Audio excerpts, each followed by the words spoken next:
ওই supreme court তার জাজমেন্টে লিখছে যে 6 ডিসেম্বর 1992 সালে মসজিদটাকে ভেঙে দেওয়া অপরাধ ছিল, শাস্তিযোগ্য অপরাধ। আরে এত বৃত্তান্ত দেওয়ার পর ওরা বলছে কি রায় দিচ্ছে, যারা মসজিদ ভেঙেছে আমরা সেই জায়গায় তাদেরকে একটা সরকারকে নির্দেশ দিচ্ছি একটা ট্রাস্ট বানিয়ে ওইখানে একটা বড় করে মন্দির বানিয়ে দাও। আমরা কখনো কল্পনা করিনি যে ভারতের সুপ্রিম কোর্ট আইন ব্যবস্থার উপর আমাদের যে বিচার আছে সেখান থেকে একটা এরকম রায় আসতে পারে, কিন্তু সেটাও হয়েছে। এখনো যদি আমরা কানে সর্ষের তেল দিয়ে ঘুমাই যে কিছু হবে না, এখানে দিদি আছে।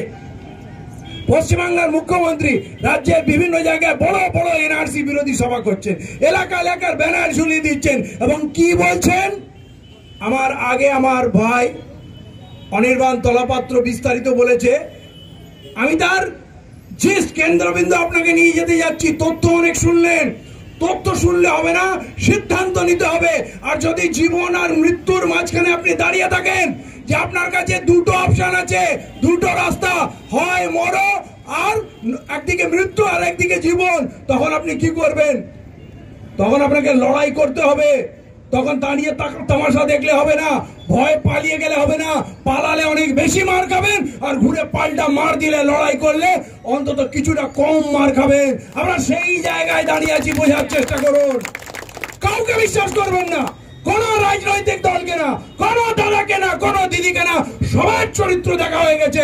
বাবরি মসজিদের রায় এলো, ধুলিয়ানের মানুষ, মুর্শিদাবাদের মানুষ কংগ্রেসকে নিজের মায় বাপ মনে করেছে, চিরজীবন ভেবেছে নামাজ না পড়লে চলবে কিন্তু কংগ্রেসকে ভোট দিতে হবে না। যারা মালদা মুর্শিদাবাদকে ধ্বংস করেছে, গুজরাট, তামিলনাড়ু, অন্ধ্রপ্রদেশ, কেরালায় গিয়ে কাজ করে, কিন্তু ভোটের সময় ছুটি দিয়ে আসে যে এখানে কংগ্রেসকে ভোট দিতে হবে, কারণ আমার বাপ দাদার রক্তের মধ্যে কংগ্রেস আছে।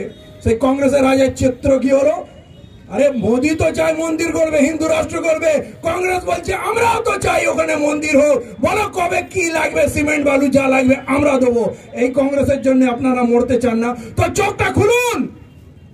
যে দলগুলোর জন্য পাগল হয়েছেন, নিজের ভাই ভাইকে খুন করেছেন, আজকে বোঝার দিন এসছে। চেহারা দেখুন, শ্রীমতী মমতা বন্দ্যোপাধ্যায় চুপটি করে বসে আছেন, বাবরি মসজিদের রায় নিয়ে তার কোনো প্রতিক্রিয়া নেই, নির্বাক হয়ে চুপচাপ বসে আছেন। কেন বসে থাকবেন না? কদিন আগে মিষ্টি ফুল নিয়ে ওই অমিত শাহ আর মোদির সঙ্গে দেখা করে চলে এসছেন। অতএব নীরবতা কাম্য। ডিটেনশন ক্যাম্পের গল্প আমরা শুনছি, ছবি দেখছি, মমতা বন্দ্যোপাধ্যায় চুপ করে বসে আছেন। তার একটা বাচ্চা ছেলে আছে, আইটি সেলের চশমা পরা একটা ছেলে আছে, সে বলছে যে অনেকে গুজব ছড়াচ্ছে যে ডিটেনশন ক্যাম্প হচ্ছে। আপনারা একদম এইসব কথায় পান দেবেন না। বাংলায় এনআরসিও হচ্ছে না, ডিটেনশন ক্যাম্পও হচ্ছে না। ওটা আসলে বিদেশিদের জন্য করা হচ্ছে। বিদেশিরা যারা এখানে বিভিন্ন অপরাধে লিপ্ত হয়েছে, ভিসা এক্সপায়ার করে যায়, পূর্ণভাবে ঢুকে যায়, তাদের জন্য নাকি ডিটেনশন ক্যাম্প তৈরি হচ্ছে। রাজারহাটে একটা হচ্ছে, আর বনগাঁয় একটা হবে, না জানি আরো কত হবে। আমার কথা হলো, এর আগে যারা বিদেশি আসতো তারা অন্যায় করতো না, তাদের ভিসা এক্সপায়ার হতো না, তাদের তোমরা কোথায় রাখতে বাবু? হঠাৎ করে বিদেশি পয়দা হলো কোথা থেকে? বুঝতে পারছেন না? আমি কাল বিদেশি হয়ে যাব, আমার আপনার নাগরিকত্ব কেড়ে নিয়ে বিদেশি হয়ে যাবে। তাই একসঙ্গে দুখানা জেলখানা তৈরি করতে হচ্ছে। এরপরেও যদি চোখ বন্ধ করে বলেন যে আল্লাহর উপরে ভরসা নেই কিন্তু মমতার উপরে ভরসা আছে, তো আল্লাহই আপনার হিফাজত করবে, আমরা কিচ্ছু করতে পারবো না। চোখ খুলুন। আমি শ্রীমতী মমতা বন্দ্যোপাধ্যায়কে বলছি যে আপনি যে বলছেন যে আমি যতক্ষণ বেঁচে আছি এনআরসি হতে দেব না, এই কথাটার মানে কি জানেন?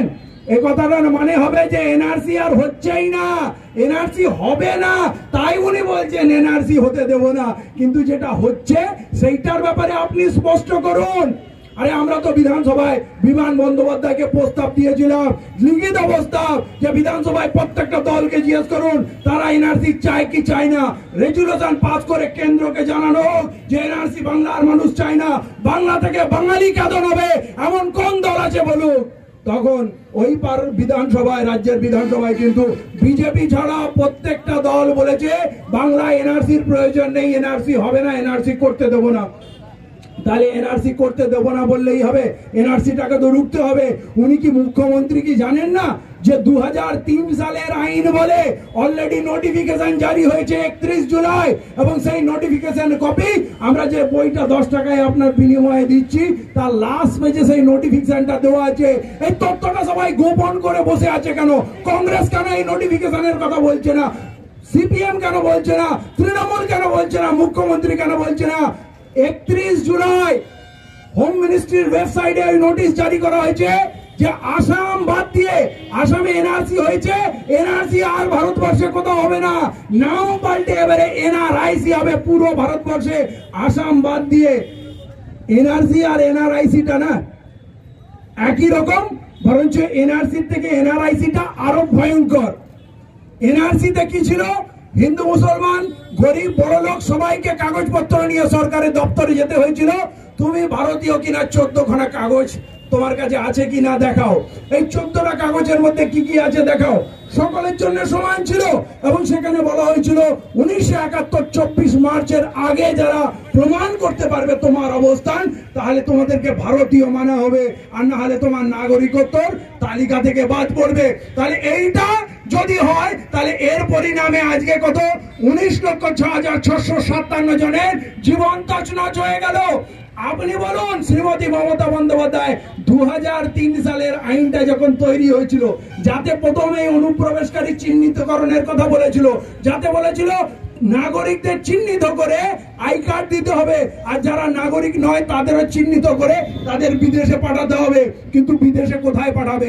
বাংলাদেশ সরকারের সঙ্গে ভারত সরকার বলছে আপনাদের চিন্তা নেই, এটা আমাদের ঘরের ব্যাপার। তার মানে বাংলাদেশে কাউকে পাঠাবে না, এরা মিথ্যা কথা বলছে। শ্রীমতী মমতা বন্দ্যোপাধ্যায় 2003 সালে যখন এই জঘন্য আইন হয়েছিল তখন তার সব থেকে বড় সমর্থক ছিলেন। বাকিরা ধোয়া তুলসী পাতা নয়। সেই সময় পার্লামেন্টে কংগ্রেস একটাও ভোট এর বিরুদ্ধে দেয়নি। এই 2003 সালে যে ভয়ঙ্কর আইন হলো আমাদের বেনাগরিক করে দেওয়ার, সেখানে কংগ্রেস চুপ করেছিল। আপনারা আবার চোখ খুলে দেখুন কংগ্রেস আপনার কতটা বন্ধু। আপনার সিপিএম চুপ করে বসেছিল, এরা সবাই চুপ করে, তার মানে এরা সবাই ওই জঘন্য 2003 নাগরিকত্ব সংশোধনী আইনের সমর্থনে ছিল, এবং এরা বিজেপির সঙ্গে হাত মিলিয়ে আছে। সবাইরই একই ফন্দি, এদেশের গরিব মানুষগুলোকে ধ্বংস করবে। যেমন বামফ্রন্ট নিজের সময় ওই সালেম গ্রুপকে জমি বিক্রি করার জন্য দেশের সাধারণ মানুষের উপরে গুলি চালিয়েছিল, হত্যালীলা করেছিল।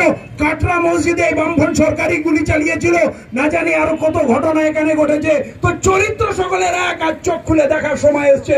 এবং আরো কি ঘটলো? এই 2003 সালের নাগরিকত্ব আইনে এরা একটা নতুন মোড় আনলো। 1950 সালের আইনে কি ছিল জানেন?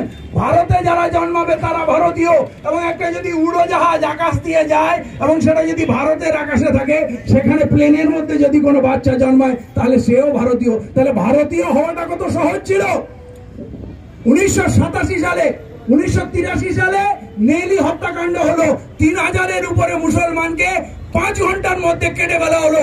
1985 সালে রাজীব গান্ধী তখন প্রধানমন্ত্রী ওই আসামিদের সঙ্গে 1985 সালে চুক্তি করলেন, তাদের সঙ্গে আসাম অ্যাকর্ড করলেন, যার রেফারেন্সে সুপ্রিম কোর্টের অর্ডারে এনআরসি হলো। 1987 সালে কংগ্রেস নাগরিকত্ব আইনে প্রথম পেজটা টানলো।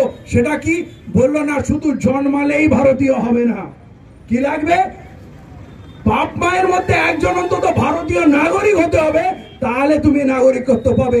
একটা প্যাচ দিল বড় ভাই, ছোট ভাই বিজেপি, এবার এসে দ্বিতীয় প্যাচটা দিল 2003 সালের নাগরিকত্ব আইনে, বলছে বাপ মা দুটোকেই ভারতীয় হতে হবে। মানে আমি যদি বাংলাদেশ পাকিস্তান কোথাও থেকে বিয়ে করে বউ নিয়ে আসি, তাহলে বাচ্চা হলে বাচ্চাটা আর ভারতীয় হবে না। প্যাচ আরেক ধাপ দিল এই 2003 সালে, সেটাও দিল। এইটা এবারে বুঝুন। এবারে এই যে 2003 সালের আইন হলো, তো সেইটা এসে 2019 সালে ঘোষণা হচ্ছে, নোটিফিকেশন হচ্ছে। 2020 সালে ওটাকে প্রয়োগ করবে, যার নোটিফিকেশনের নাম বলছে এনপিআর।